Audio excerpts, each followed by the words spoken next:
So today we got gray fork guards in. I decided to get gray instead of my stock red, and we have to remount the SELA unit. So I thought I'd bring you guys along, show you guys how to do it.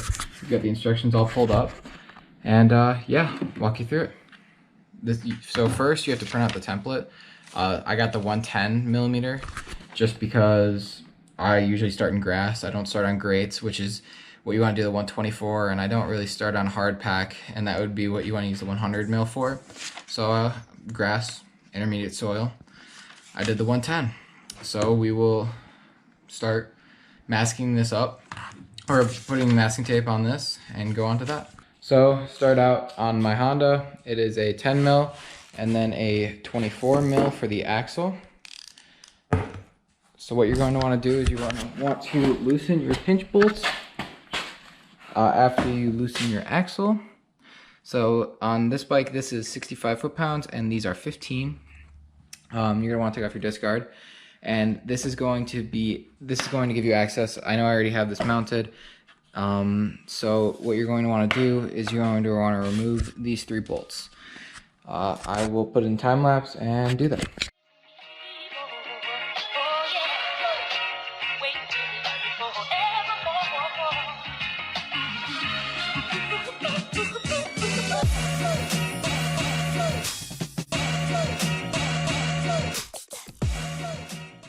So we just finished taking off the wheel, and now we have access to the bolts on the fork guards.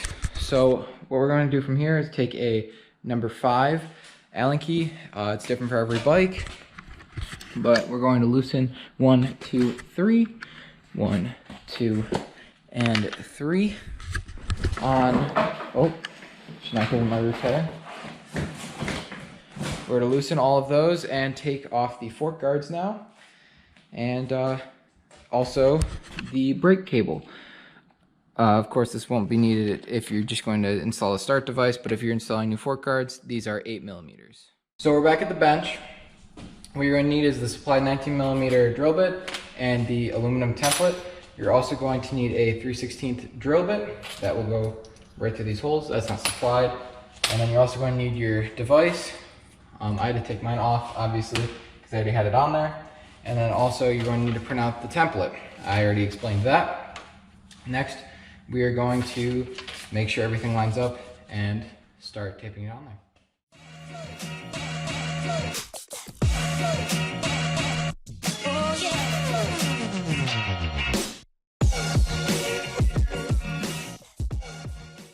And then once you've used way too much masking tape, you need a drill to start drilling into your fork guard.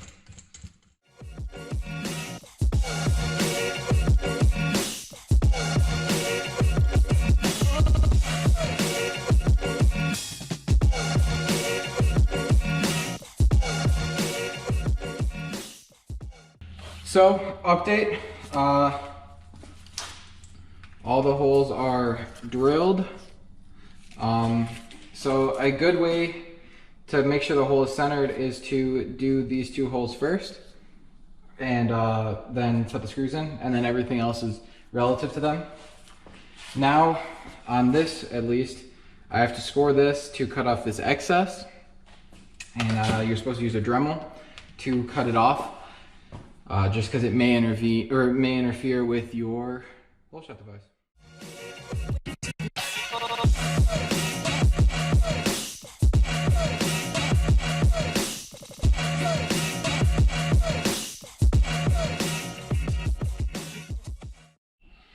So I am just now getting off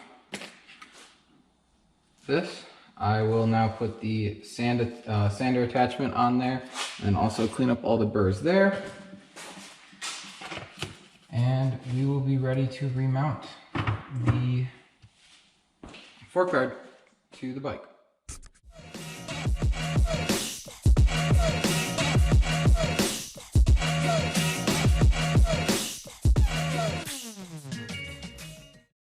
After cleaning it all up, you're going to want to cut the middle hole to the bottom, one of the top bottom hole.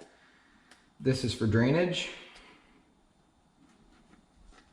And after that, there we go.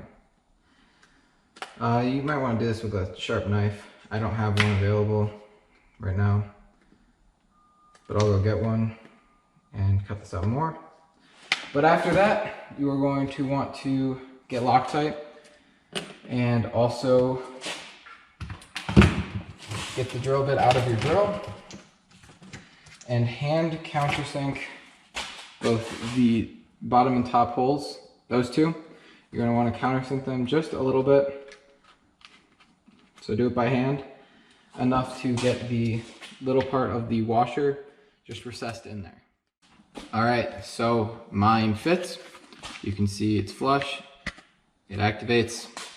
What you're going to want to do next is get blue thread locker after you've ensured that it fits, and Pro Taper actually provides it. So you want to put those on those two threads, and then we will go and reinstall it on the bike and show you what to do next. Back on this side of the garage, I've already installed it, but you are going to want to make sure in your instructions on your bolt kit, there's A, B, C, and I believe there's D as well. You're going to want to thread those in an X pattern onto there. Also, there's a little flange or lifted part on the end of the fork, and you are going to want to put this on there. This removes with the supplied Allen key, and you're going to want to remove these two parts and clasp it around there and lock it. After that, it's just a matter of reinstalling it and then lining that up with it.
So the next step is, after the front wheel's on and all lined up properly, is to align this line with the center of this V visually. Right now I loosened it, so now it can twist, and I believe